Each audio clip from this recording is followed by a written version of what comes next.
Jimmy P., paciente da ala cardíaca no Centro Médico da Duke University, na Carolina do Norte, faz parte de um experimento científico de impacto global que está tentando descobrir o seguinte: será que a oração cura? A pesquisa foi lançada pelo Dr. Mitch Kruchoff, cardiologista do Centro Médico da Duke University.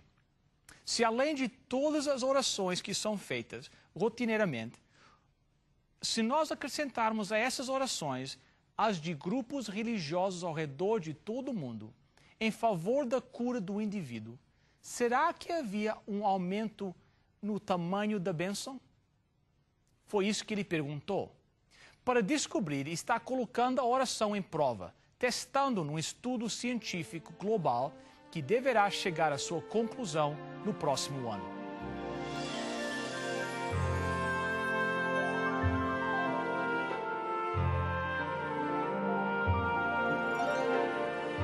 Está escrito: convosco Henry Feyerabend, apresentando Cristo vivo como a resposta às suas necessidades mais profundas. Hoje, Bill Santos responde à pergunta: e se Deus dissesse não? Cientistas estão atualmente analisando 191 estudos sobre algo que eles chamam de cura remota. Um desses estudos foi lançado no Mid-American Heart Institute, na cidade de Kansas, nos Estados Unidos. No início, o Dr. William Harris teve dificuldade em persuadir seu colega cardiologista Dr. James O'Keefe a participar no teste, que analisa a reação de pacientes cardíacos à oração. De um ponto de vista meramente científico, achei que não teria lógica, diz O'Keefe. Não creio que a espiritualidade tenha qualquer relação com o mundo controlado, rigoroso e racional dos estudos científicos. São dois mundos totalmente distintos. Um estudo anterior, feito por outros cientistas, tivera resultados positivos e Harris queria estudar a cura remota para tirar suas próprias conclusões. Mas ele também estava com dúvidas. Tínhamos dúvida de que o fenômeno fosse real, disse ele, de que a oração realmente era capaz de tudo. Harris queria tornar seu experimento ao efeito placebo. Por isso, não contou aos pacientes que havia gente orando por eles, nem que eles faziam parte de uma pesquisa. Durante um ano inteiro, cerca de 1.000 pacientes que deram entrada na unidade de terapia intensiva daquele instituto foram secretamente divididos em dois grupos. Um grupo de voluntários e o capelão do hospital orou por metade deles, e a outra metade não recebeu orações nenhumas. Todos os pacientes foram analisados durante um ano, e a saúde de cada um avaliado de acordo com regras predeterminadas por um terceiro grupo que não sabia quais pacientes tinham recebido orações e quais não tinham. Os resultados. Os pacientes pelos quais foram feitas as orações tiveram 11% menos ataques cardíacos, derrames e complicações graves.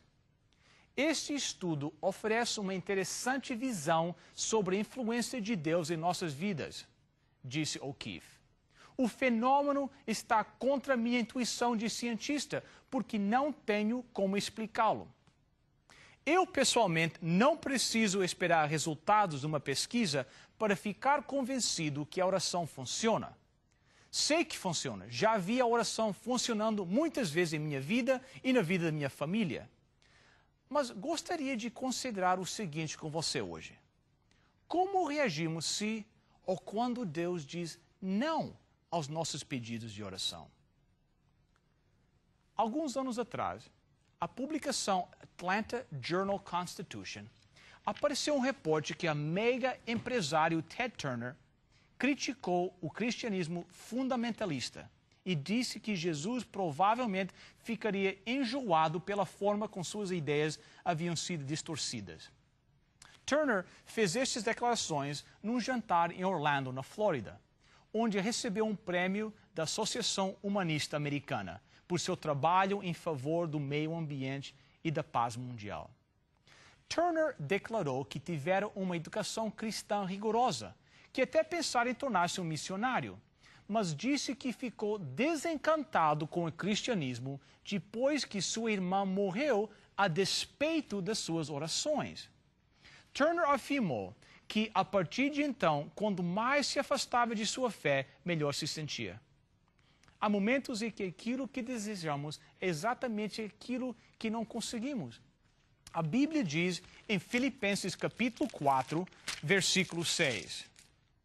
Não andais ansiosos de coisa alguma, em tudo, porém, sejam conhecidas diante de Deus as vossas petições, pela oração e pela súplica, com ações de graças. Há momentos em que vamos a Deus com um pedido, e com isso não estamos sendo exigentes, estamos apenas seguindo o que a Bíblia diz. Seja conhecidos diante de Deus as vossas petições. Talvez o que você mais queria seja uma porta aberta ou um sinal de sua vontade. Nós sentimos gratos quando recebemos uma resposta. Então você ora e espera, mas nada de resposta. Você ora e espera, nada de resposta. Você ora e espera. Posso fazer uma pergunta que acho muito importante? E se Deus disser não? E se a resposta ao pedido for adiada ou até negada? Quando Deus nos diz não, como reagimos? Gostaria de voltar à história de Davi para mais uma vez tirar exemplos de sua vida. Exemplos práticos para nós que vivemos hoje como seguidores de Jesus. A arca voltara de forma triunfal a Jerusalém. Finalmente, a arca da lei estava salva em Jerusalém. A nação estava passando por um período de paz e tranquilidade. Davi estava reinando. Seus dias de fuga em que foi perseguido e caçado como animal haviam acabado. E ele estava em paz. Davi estava vivendo um momento de calmaria e descanso, mas sua cabeça estava arquitetando um plano. Veja bem, o propósito de Davi era tornar Jerusalém o centro religioso da nação. Ele tinha construído um palácio para si mesmo e sentiu que não era apropriado que a arca de Deus ficasse guardada numa tenda. Davi estava determinado a construir um templo para a arca. Um templo de tal magnificência que expressaria a gratidão de Israel pela honra que lhes era concedida com a presença de Jeová, verdadeiro rei da nação. Portanto, Davi chamou seu conselheiro de confiança, o profeta Natã, em 2 Samuel, capítulo 7, versículo 2. Disse o rei ao profeta Natã: olha, eu moro em casa de cedros e a arca de Deus se acha numa tenda. Ao refletir no contraste que havia entre seu palácio e a tenda de tecidos que eles chamavam de o templo, Davi ficou convencido da necessidade de erguer um edifício que fosse adequado para conter a arca de Deus. Não era preciso um profeta para ler os pensamentos de Davi. Estava sonhando em construir a seu Deus o maior e mais espetacular templo do mundo. O profeta assegurou a Davi que seu plano estava de acordo com a vontade de Deus, em versículo 3. Disse Natã ao rei: vai, faz tudo quanto está no teu coração, porque o Senhor é contigo. O coração de Davi certamente estava no lugar certo. Seu objetivo era nobre, mas só porque o coração de Davi estava no lugar certo e o seu amigo, o profeta, o apoiou, isto não significava que aquele fosse a vontade de Deus. É importante lembrarmos que nem todos os planos que fazemos para Deus são planos de Deus. Só porque sentimos que nosso plano está de acordo com o plano de Deus, não significa que realmente esteja. Só porque minha perspectiva limitada parece fazer sentido, isso não significa, do ponto de vista universal e infinito de Deus, esta seja o caso. Natã descobriu que não era da vontade de Deus que Davi construísse o templo. Por mais nobre que fosse o plano de Davi, não era o plano de Deus. 1 Crônicas, capítulo 17, versículos 3 e 4. Porém, naquela mesma noite, veio a palavra do Senhor a Natã, dizendo: Vai e diz a meu servo Davi, assim diz o Senhor, tu não edificarás casa para minha habitação. Tenho certeza que esta não era a mensagem que Natã queria ouvir, muito menos comunicar ao rei. Como Davi vai reagir ao fato de que Deus rejeitara seu plano? Será que Davi vai compreender? Davi entendeu porque Deus não quis que ele construísse o templo. Lemos 1 Crônicas, capítulo 22, no versículo 8. Porém, a mim me veio a palavra do Senhor, dizendo: Tu derramaste sangue em abundância e fizeste grandes guerras. Não edificarás casa ao meu nome, porquanto muito sangue tens derramado na terra na minha presença. Ao recusar o plano de Davi para construir o templo, Deus não estava recusando a Davi como servo fiel. Deus estava redirecionando o plano de vida de Davi de uma maneira que nem Natã nem Davi podiam ter imaginado. Deus disse a Davi, através do profeta, em 2 Samuel, capítulo 7, versos 8, 9 e 11, o seguinte: Tomei-te da malhada e detrás das ovelhas, para que fosses príncipe sobre o meu povo, sobre Israel. E fui contigo por onde quer que andasse. Eliminei os teus inimigos diante de ti, e fiz grande o teu nome, como só os grandes têm na terra. Dar-te-ei, porém, descanso de todos os teus inimigos. Também o Senhor te faz saber que Ele, o Senhor, te fará casa.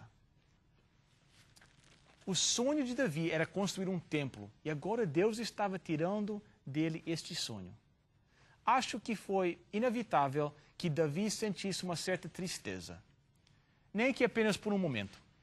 Há pouco tempo, encontrei um poema que diz o seguinte: Pedi a Deus forças para ter sucesso, fui enfraquecido para aprender humildade. Pedi ajuda para fazer coisas maiores, fiquei doente para aprender a fazer coisas melhores. Pedi riquezas para ser feliz, recebi pobreza para tornar-me sábio. Pedi poder para receber elogios dos homens, recebi fraqueza para sentir a necessidade de Deus. Pedi tudo para poder aproveitar a vida, recebi a vida para que pudesse aproveitar tudo. Não recebi nada que pedi, mas tudo aquilo que esperava receber. Quais, a despeito de mim mesmo, minhas orações não verbalizadas foram atendidas. Entre todos os homens, sou o mais abençoado. Deus sempre responde às nossas orações com um sim ou um não, ou com espere um pouco, ou espera algo melhor. No caso de Davi, Deus respondeu-lhe com algo melhor do que a construção do templo. Veja, 2 Samuel, capítulo 7, versos 12 a 16. Quando teus dias se cumprirem e descansares com teus pais, então farei levantar depois de ti o teu descendente, que procederá de ti, e estabelecerei o seu reino. Este edificará uma casa ao meu nome, e eu estabelecerei para sempre o trono do seu reino. Eu lhe serei por pai, e ele me será por filho. Se vier a transgredir, castigá-lo-ei com varas de homens e com açoite de filhos de homens. Mas a minha misericórdia não apartará dele, como a retirei de Saul. E quem terei de diante de ti? Porém a tua casa e o teu reino serão firmados para sempre diante de ti. Teu trono será estabelecido para sempre. À medida em que uma porta foi fechada para Davi, Deus estabeleceu com ele um acordo que duraria para sempre. Deus não suportaria a desobediência, mas não removeria Davi nem os seus descendentes da sua posição de favor diante de Deus. O filho ainda não nascido de Davi, Salomão, seria responsável pela construção do templo. Geralmente, o não de Deus faz com que a pessoa fique desapontada, que não reconhece a enorme bênção que Deus lhe está concedendo. Alguns experimentam até uma certa inveja daquele que consegue realizar aquilo que ele mesmo não pode fazer. Mas a Bíblia não relata qualquer destes sentimentos no coração de Davi. Davi ficou satisfeito e confiou completamente em Deus.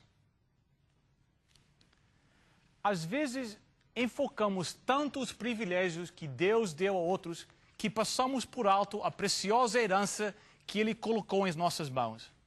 Davi não cometeu este erro. Cheio de gratidão, ele louvou a Deus que lhe dera tanto. Davi expressou sua confiança através de uma série de perguntas. Encontramos em 2 Samuel, capítulo 7, versículos 18 a 20. Quem sou eu, Senhor Deus, e qual é a minha casa, para que me tenhas trazido até aqui? Foi isso ainda pouco aos teus olhos, Senhor Deus, de maneira que também falaste a respeito da casa do teu servo para tempos distantes. E isto é instrução para todos os homens, ó Senhor Deus, que mais ainda poderá dizer Davi, pois tu conheces bem o teu servo, ó Senhor Deus. Davi poderia ter ficado desiludido ou até amargo com a resposta de Deus. Mas Davi, o homem com o coração de Deus, confiava neste Deus em sua infinita sabedoria.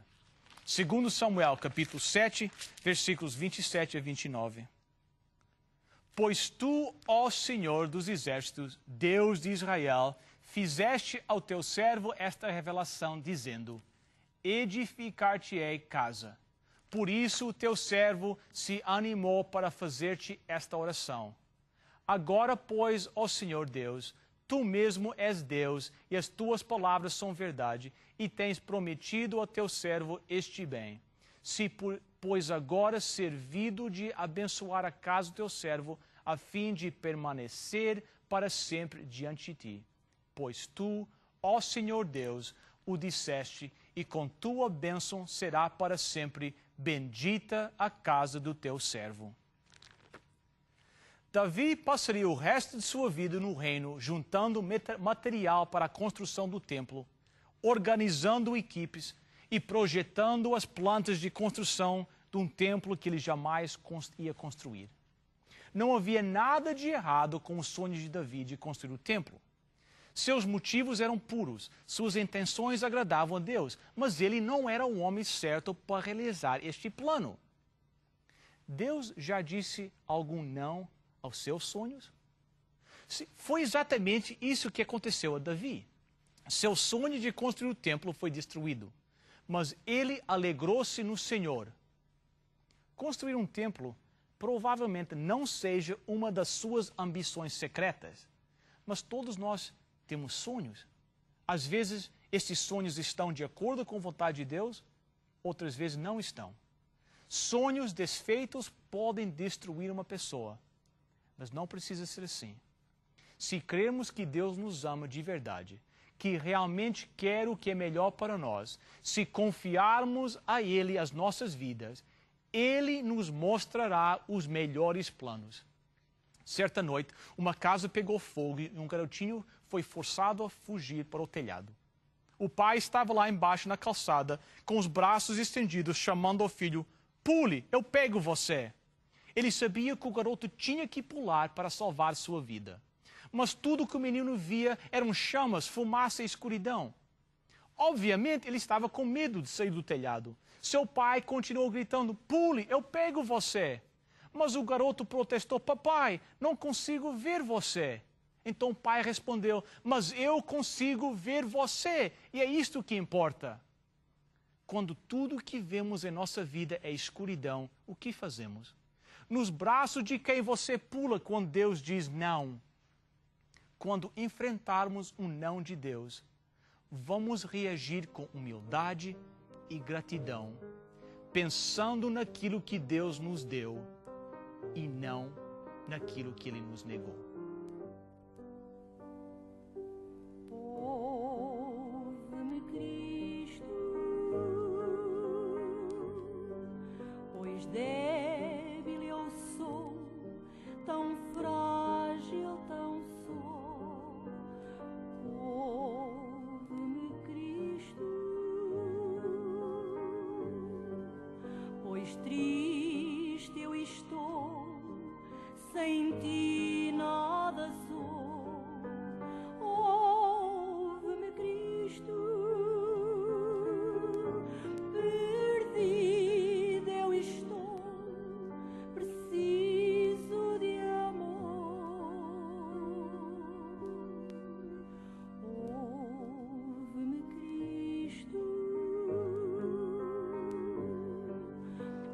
todo viver em busca de ti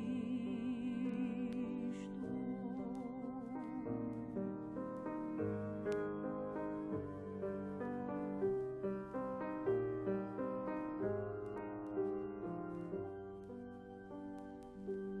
Dá-me conforto,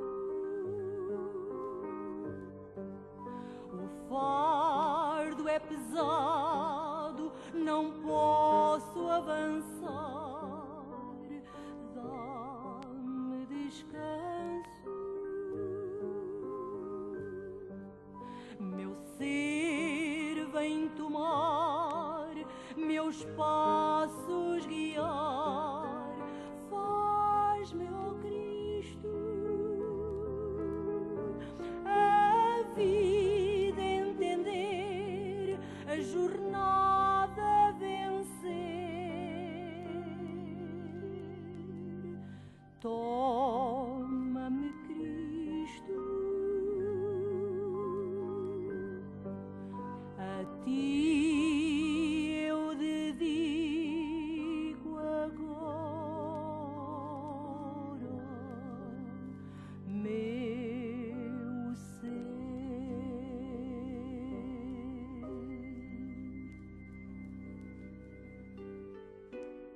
Querido Pai Celeste, queremos te agradecer por tudo que nos tens dado. Muitas vezes não damos o devido valor às bênçãos que tu nos dás. Que possamos aprender a confiar em ti e em teu amor por nós, para que mesmo quando as circunstâncias não forem como nós gostaríamos, que possamos aceitar teus caminhos. Abençoa cada um dos telespectadores de hoje. Fica especialmente com aqueles que estão trazendo os seus pedidos ao teu trono. Responda a cada um deles de acordo com a tua vontade, em nome de Jesus. Amém.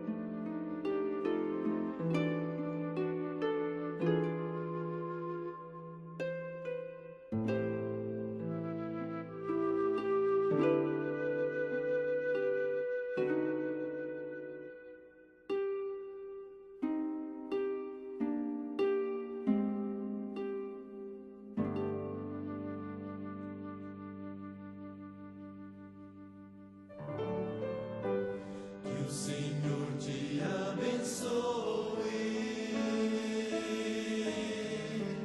e te guarde, que o Senhor faça resplandecer seu rosto sobre ti e tenha misericórdia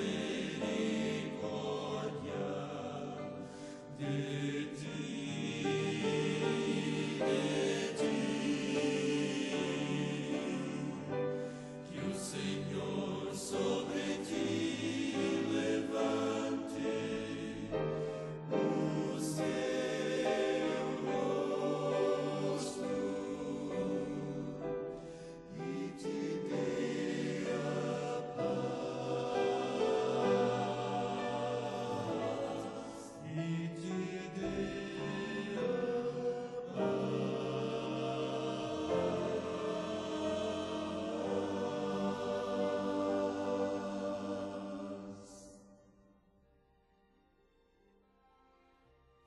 Olá, amigos! Hoje o programa Está Escrito oferece o CD 25 anos de louvor.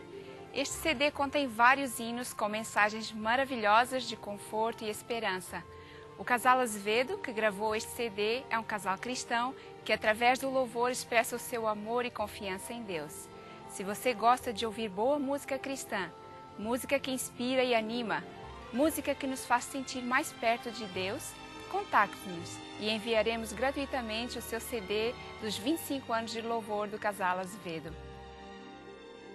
Para você solicitar a sua oferta de hoje, basta chamar o nosso número de telefone 416-259-8608. Chame agora mesmo 416-259-8608. Lembre que a oferta é gratuita. A operadora necessita de seu nome, endereço, número de telefone, juntamente com o nome da oferta que você deseja.